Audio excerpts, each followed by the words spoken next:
In this guide, I'm going to be showing you how to change the language in the Epic Games launcher. This is Miguel from Just Boz, and before we get into this guide, make sure to like the video and subscribe to the channel with all notifications on for more content like this. It really does help out the channel and we'd greatly appreciate it. If you have any questions, just ask them down in the comment section below. I'm going to be doing my best to reply to every single comment down there.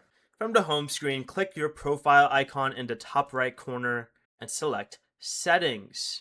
At the top left of the settings page, find the language option and click the drop down arrow and choose the language you want to use.